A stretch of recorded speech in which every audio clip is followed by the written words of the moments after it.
Hi everyone. I'm going to talk to you a little bit about some of the work that we do at Anubis and work that we did on a particular botnet that is interesting because it has some characteristics that make it good for presentation. It's not too sophisticated, but it still uses some crypto and some interesting features.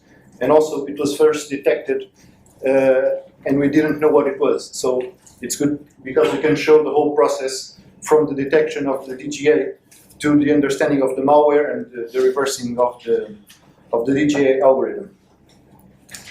So, just a short slide about me. I'm Tiago Pereira, technical security enthusiast. Started working in security some time ago, and we're doing penetration testing, technical security consulting.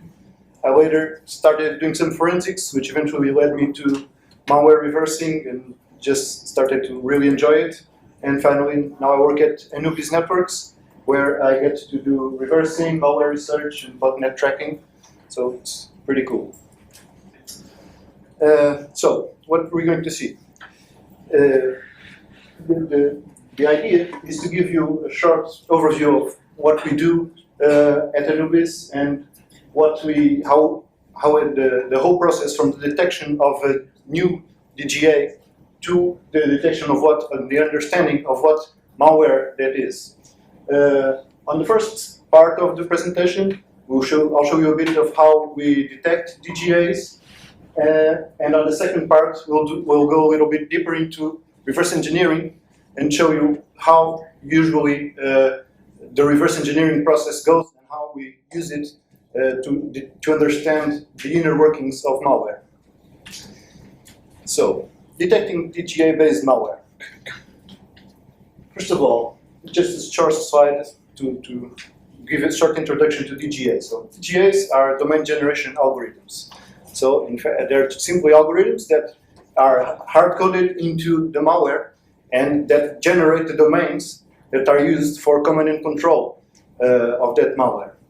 So, the main objective of using DGAs from a malware point of view is to increase resiliency. So it is harder to take down. If you take down one command and control center, the malware will keep on generating new domains, and all the attacker has to do is register one of those domains, and the malware will connect, the infected bots will connect to the new domain. So it's harder to take down these kinds of botnets. And so in the DGAs, there are different kinds of DGAs. So there are fixed DGAs that simply generate the same set of domains over and over again. One example of this is the Remnit botnet, which just generated a list of 300, I think, domains. And it just iterates over those 300 domains.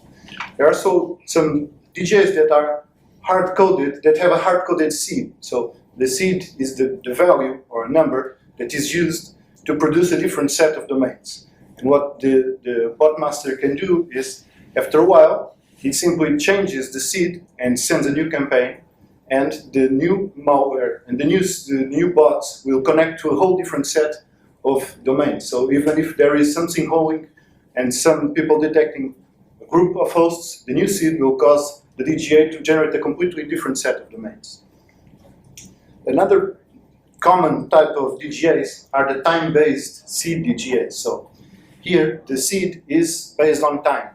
So the malware will not generate the same set of domains. It will generate different domains every day or every hour because it is based on the time. And finally, there are some tougher ones like the external value-based seed ones. A good example of this is the BDEP malware that has been recently published. The DGA has been recently published.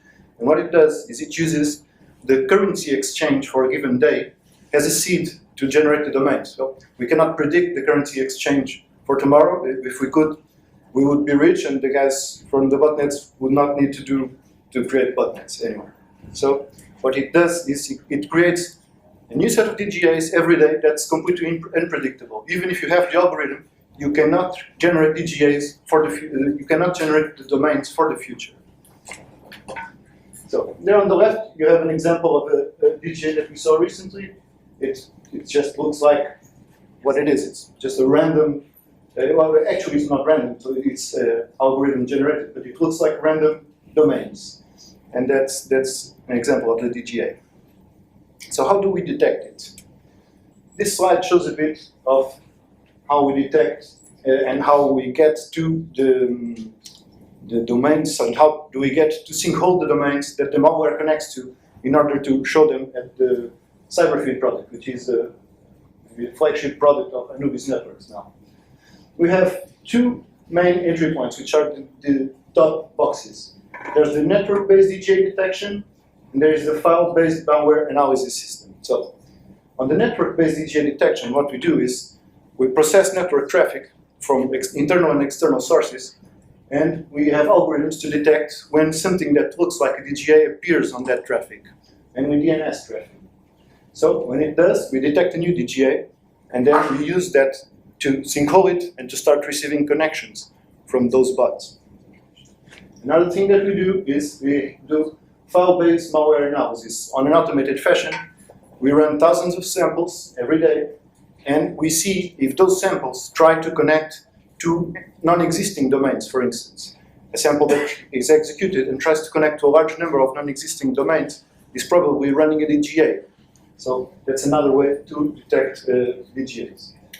And finally, what we do is we use information from both these sources and try to connect them together to understand what malware is connecting to each DGA. Because lots of times we identify DGA, we know that it's probably malicious, but we don't know what malware it is, what family it is, and what is it, why is it connecting to those domains.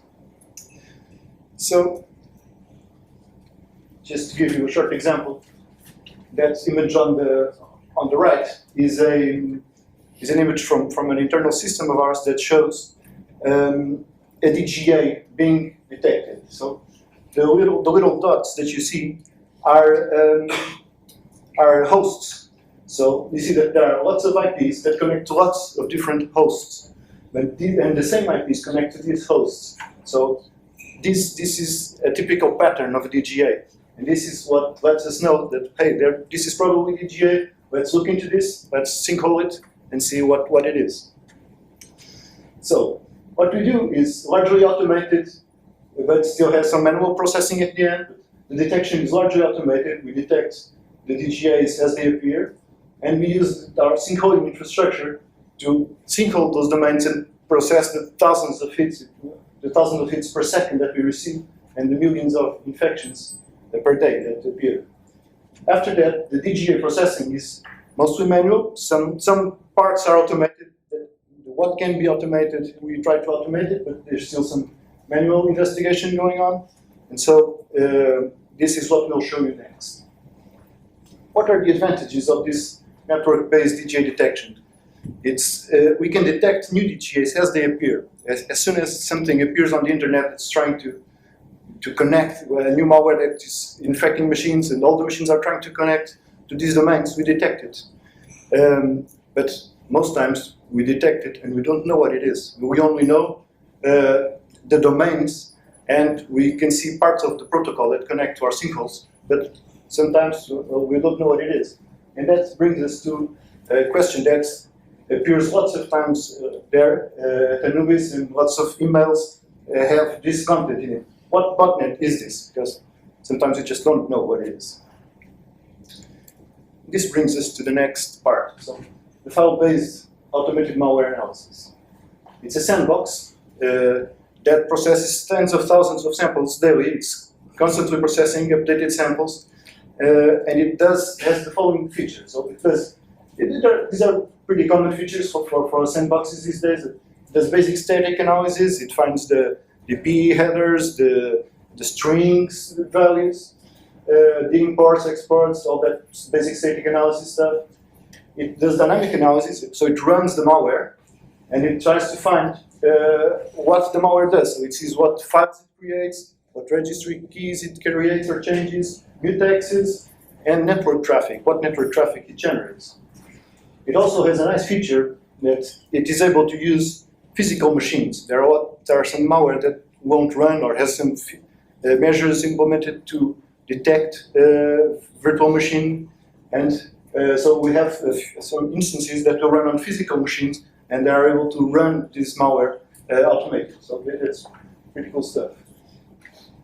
Then there's also a public free instance. If you want to try it, there's the URL there. It's free. You can use it anytime you want. Just upload the sample. It will run it if you report. And so this is what it does. It runs the samples, gives us a report. And we use it for two main things. First, to detect malware that is using DGAs. And we do this by detecting malware that tries to connect to domains that don't exist. Because when you use a domain, when you use a DGA, most of the domains that the malware connects to will return non-existing. And that's a way to detect them. And the other main reason why we use this sandbox is to detect samples that are already sinkholed, because we detected them with our network-based analysis system, but we don't know what they are. We don't know what family or what malware does that. So we can implement YARA rules and snort rules into the sandbox and detect those patterns that we are seeing on our sinkholes. So we can get alerted as soon as the sample that matches those patterns is found. This is an example of the maltraffic interface, and you can see here this tab shows the NX domains. So the fourth column shows the domain that the malware tried to connect to that doesn't exist. And you will see that there are, this is just a static image, so you won't see it, but there you would see that there are malware that connects to lots of domains. That's probably a DGA. So this is an example of that software. So finally, we've made all this. We identified the DGA, or we through network analysis, or we identify the DGA through file analysis.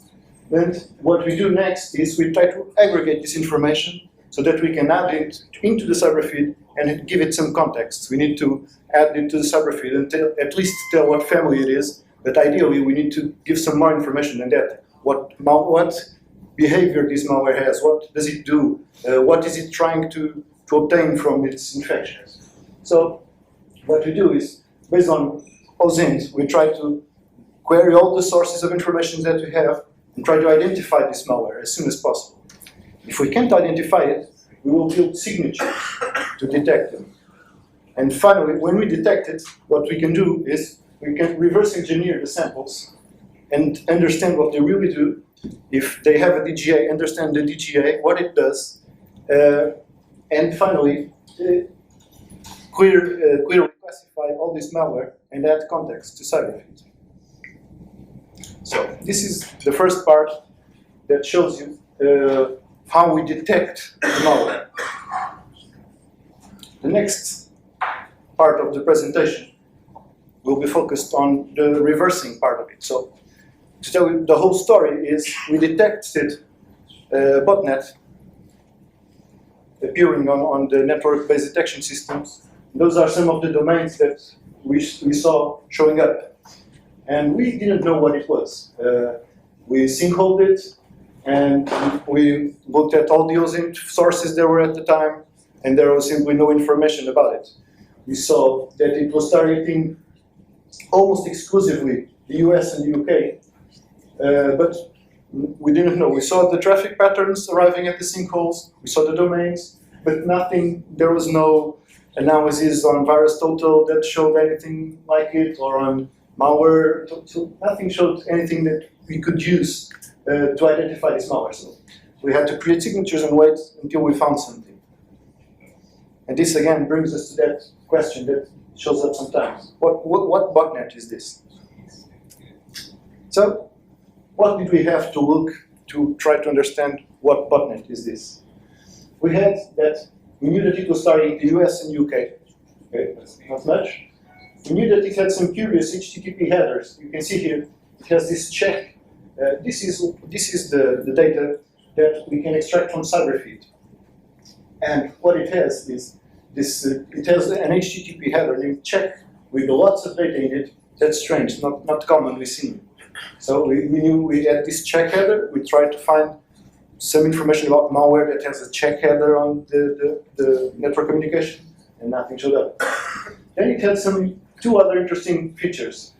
It uses an user agent saying it was Microsoft Crypto API 6.3, which seemed pretty legit, given that it also used that path info on the URL the real path that Microsoft Windows uses to download the certificate revocation list. So it was probably trying to blend into common network traffic by using a URL that's used by Microsoft Windows. This is constantly appearing on proxies and on proxy logs. So it was trying to blend in. This is what was the information that we had and that we used to create our signatures based on. So eventually, we found a sample. Once we have a sample, the immediate questions are, so is this categorized and detected by antivirus software? Is there somebody who made a reference paper on it, who already reversed this malware and knows what it does? If so, what does it do?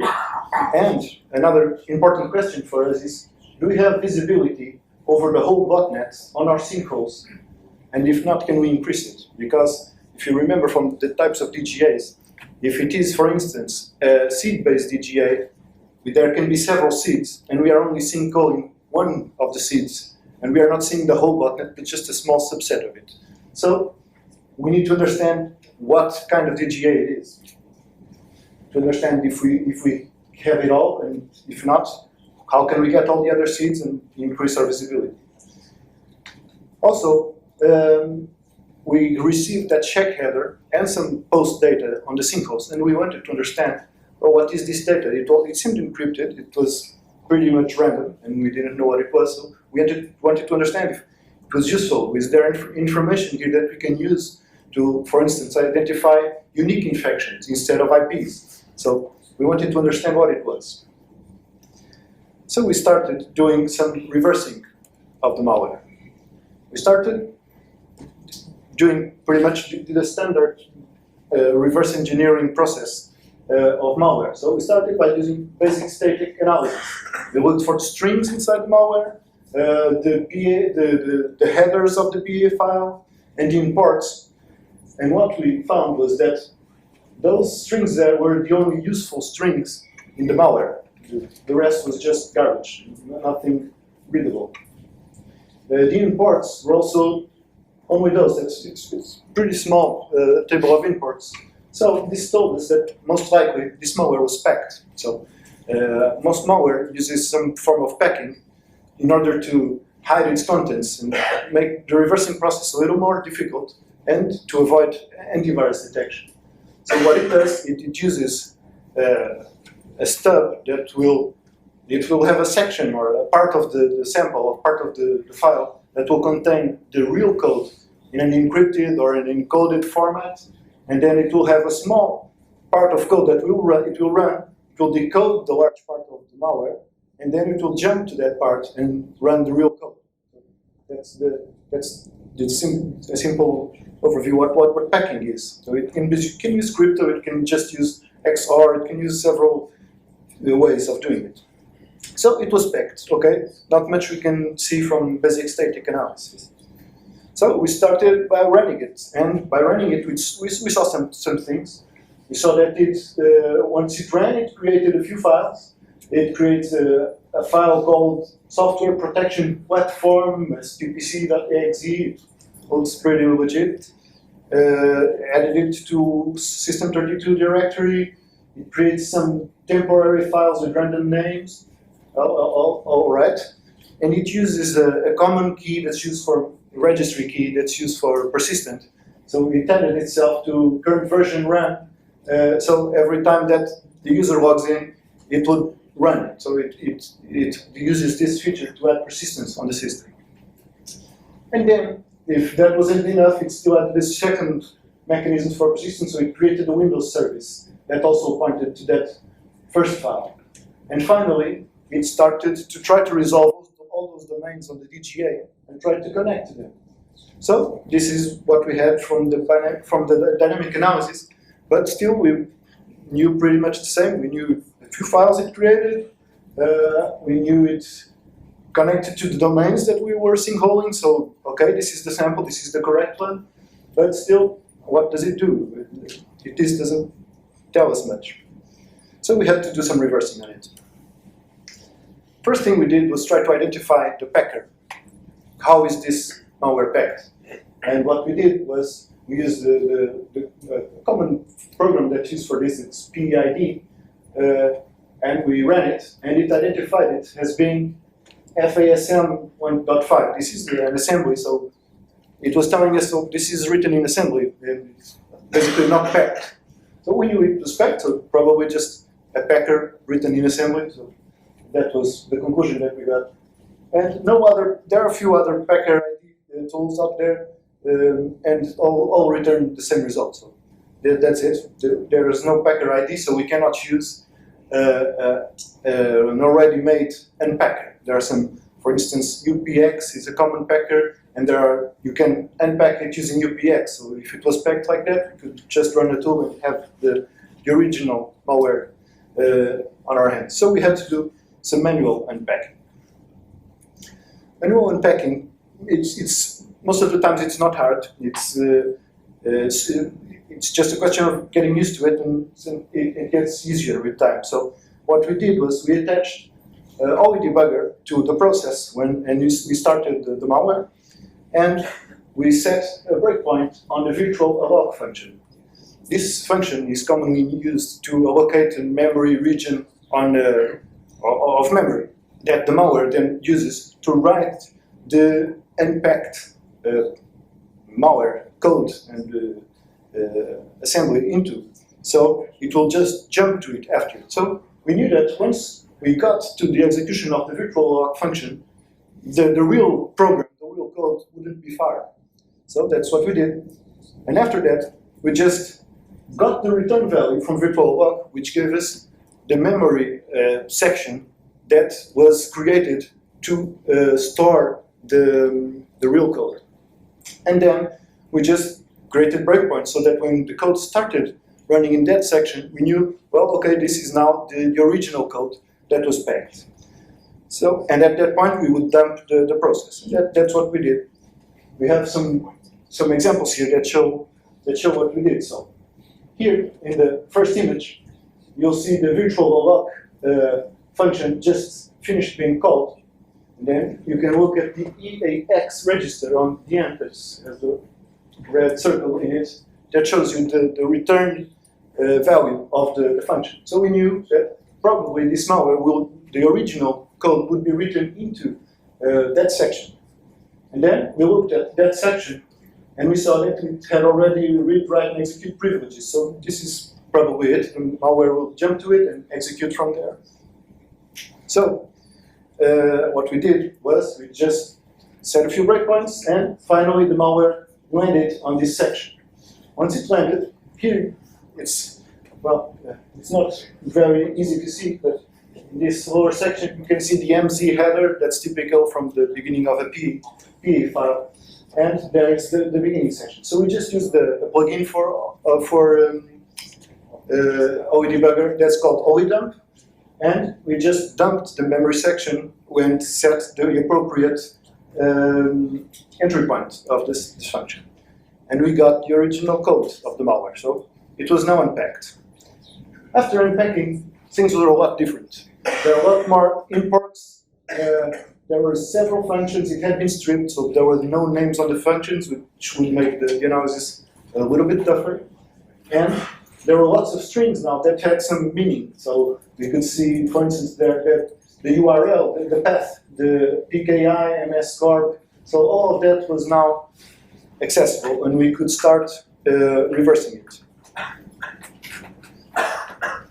So after unpacking it, we wanted to know, well, what does it do after all? And it was, by simply running strings, we saw a lot of information that gave us clues about what it did. So it has strings like screenshot, probably takes screenshot, and a lot of functions that are used to take screenshots imported also. It has the sysinfo, something probably gathers system info. It has that .pdf and .exe in it. So There's something with PDFs, and it had some strange names, but it gave us an idea of what it did. It also had that group of comments that we could run that give it the system info, task lists, drivers, registry keys, so it pretty much gathers some information. That's what we saw. So, following that .pdf and .exe strings in memory, we saw using IDOPRO where it was referenced, and we started tracing the assembly to see what it did. And we got to the function, and we understood by just skimming it. We didn't have to just to read the assembly line by line. Most of the times, if you just skim through the code and see what calls are being made, what system calls are being made, you get the general idea of what it is doing. So what we saw was that it was actively searching for .pdf and .exe files on the system, and it then did something to it and replaced them with the same files. For instance, if it was a .pdf file, it would replace it with a file that was with the same name and .pdf.exe. So it was probably infecting the files with itself, and that's in fact what it was doing. Looking further into it, we started to see that it also had some man-in-the-browser capabilities.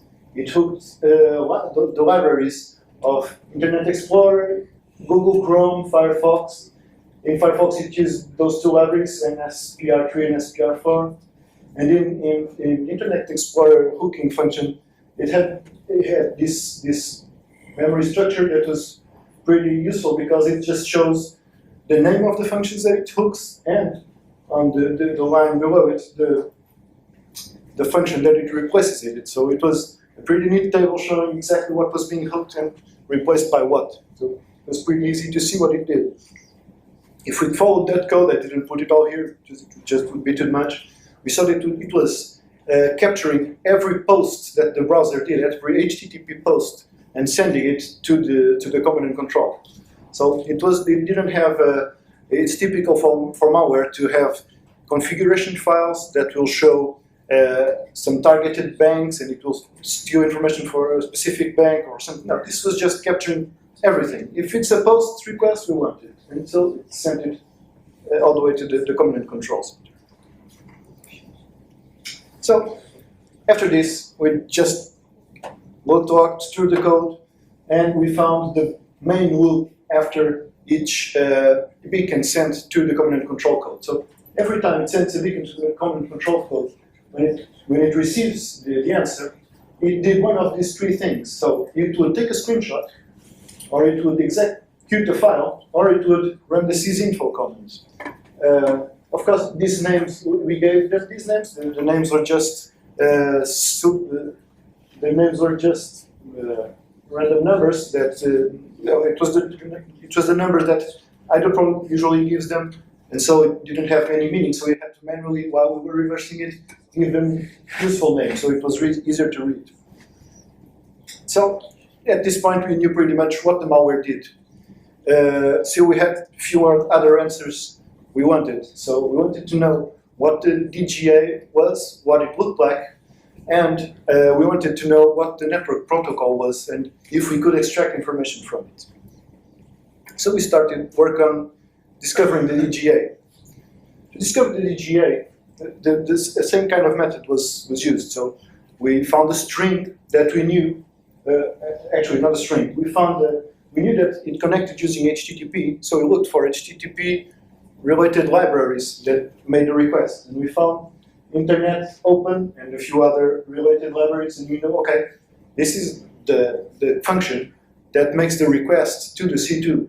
So we just backtraced the code and the assembly until we found the DGA. So if we backtrace it using IDOPRO is just a great tool, and it has this feature that creates a call chart that you can see here. So we named it Internet Connect Loop, the one that had that Internet Open. So we just asked it to create a chart of all the functions that would lead into it, and it did.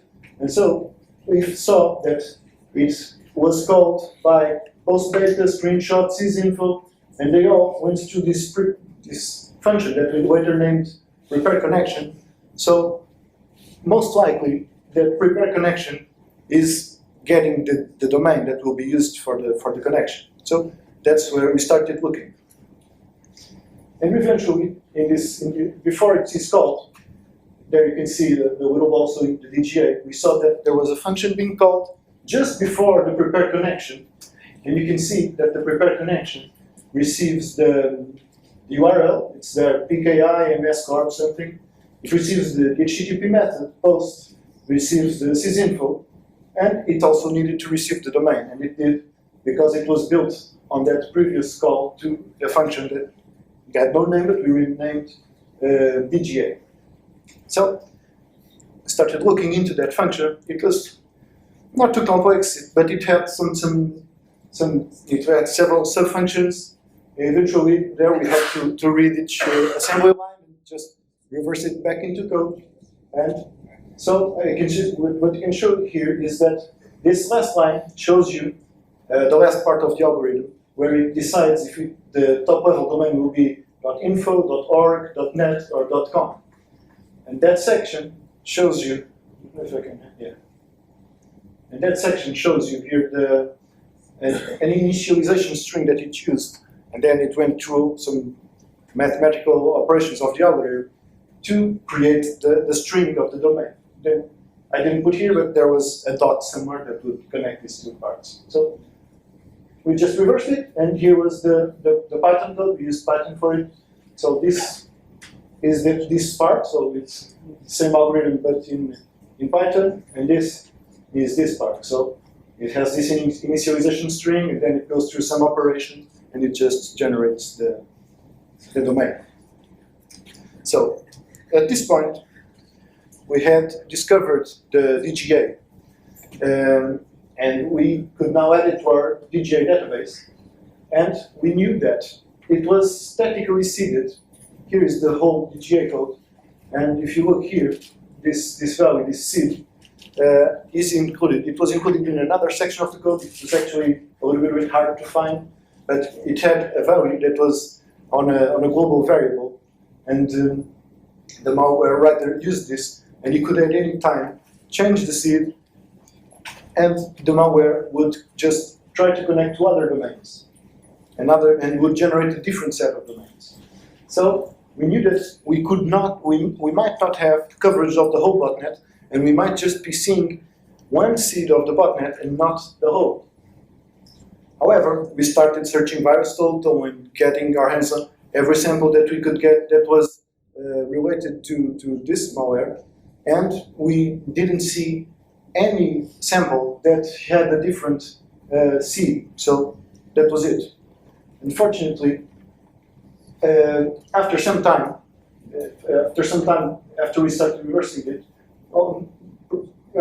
actually we started reversing it sometime after it was started. So more or less at the same time that we were reversing it, the author was making a change to the DGA, and it was basically the same, but the seed started to be time-based, and the DGA started to be used only as a fallback mechanism. So the malware started using hard-coded IP addresses for C2, and only when those were not reached because they had been taken down would the malware start to use the DGA to try to regain connection to its dominant control center. So this was not good for us because when the DGAs are fallback mechanism, we typically only see them for a while, and then the malware author regains control of the botnet, and we stop seeing them for a while. So it's not good for us, but still, we had an idea that we had coverage of the whole botnet at that time. It was not very large, but it still had a few thousand infections, and those infections stayed there. So the malware writers just abandoned them, and they slowly decreased over time. So we had the DGA. It was nice. We knew what the malware did. We knew how it was connecting to us. We knew that we had coverage of that whole botnet, that version at least.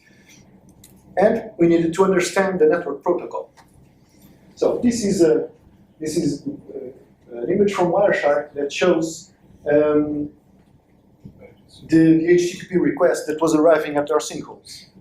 So it was a common post request that faked the Microsoft certificate revocation list download request. It was strange because it was a post to download a certificate request, a certificate revocation list, which was strange. It had that check header that was strange, and then the post data, and it all seemed encrypted. So how would we go and try to understand this? Well, just follow the same process because all the strings were in queer text. So we started looking for the check header, the check string in memory, and we eventually found it being used here. So we just traced the code and saw what it did. And if you look at it here, this is a function that was it's still basically a string copy, and it used the check header and something that was encrypted before it. So, and it joins them to create that part of the request. So we now knew that it was what it was. We needed to know how it was built.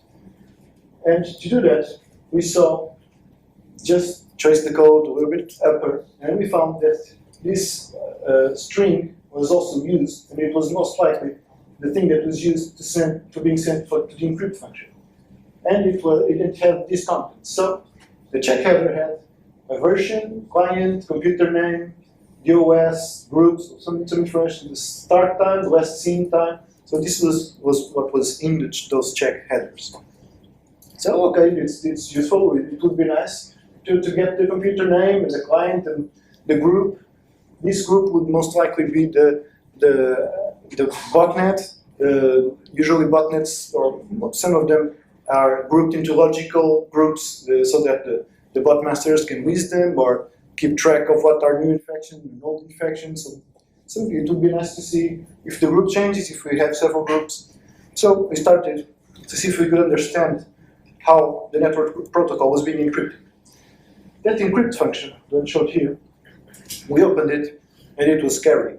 It was enormous. It had lots of sub-functions, and none of it was had names in it, or symbols, so it was just terrible. And it would take forever to try to reverse it line by line. So what we did was we used a combination of static analysis, dynamic analysis, guesswork, and trial and error. So first, we tried to identify each of the sub-functions without actually reversing them. To do this, I'll show you how we did this, but next we would skim through the assembly code to understand how they would connect to each other. And then finally, we would dynamically analyze the malware with OA debugger to try to understand the missing bits and to verify any assumptions that we would make during the process. So, to understand what functions were called without reversing it, there are some tools that can be used to identify common cryptographic routines, and we knew this had to have some crypto in it. So what we did was we ran a very cool tool that's Idoscope. And Idoscope, what it does, it just searches through the binary code, and it looks for magic numbers, cryptographic magic numbers, and lots of cryptographic functions use them. For instance, we saw this magic number that was related to RC6. We saw this one that was related to CRC32. A lot of MD5 magic numbers, pseudo-random number generated. So we knew that in the functions that contained each of these magic numbers, well, the function that contained this was MD5, the one that contained this was CRC32, this was RC6. So we already knew some things about it. Next, we just needed to connect the dots. After that, there were still a few functions remaining that we didn't know what they were. But looking at strings, we saw that it had embedded a version of APLib. This is a library that's used to pack, commonly used to pack malware, but it has some compressing function. So the malware is using this to compress part of the payload, so it wouldn't be so large. And so connecting the dots, we saw that what it did was it ran the pack function to pack the payload. It then created a checksum, it encrypted it. In the encryption, it used the pseudo-random number, it used MD5, and it finally used RC6. So it just went through it, looked at it, and what it did was this. So this is the conclusion that we got. It uses the query text data, and it uses this for both the check header or the post header or the post data. So it uses the same function to encrypt it. So it gathers the query text data it wants to send. It finds its size. It adds it here to the structure. It packs its content and it adds it to the structure.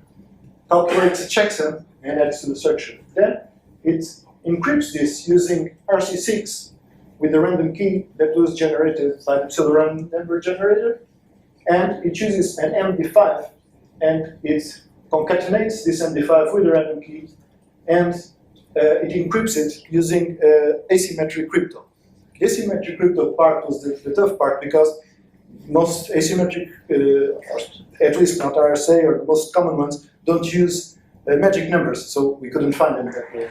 So finally we got to the payload, which was encrypted payload, and at the end it had the key and the MD5. Unfortunately, because it was asymmetric crypto, we could get the public key, not the private key, and so there was no way we could decrypt this. So it was a nice exercise, but we would just still see random data arriving at our singles. So, just to finish up, what we did, we found a new unknown DGA on the internet. Our mechanism started detecting what seemed to be a pattern, what seemed to be a DGA. So we synchroled it and started analyzing the traffic that came into it. We looked for it, tried to understand what it was, we couldn't find it, so we created signatures and waited for a sample. When we found a sample, we just reversed it to understand what it did, what was the DGA. The DGA part is important for us, both because we need to add it to our internal database of DGAs, and because we need to understand if we have full coverage of the botnet. And finally, we didn't need it, but we wanted to understand the network protocol to see if there was some useful information that we could extract. So this is it. I hope you found it entertaining at least. So if you have any questions,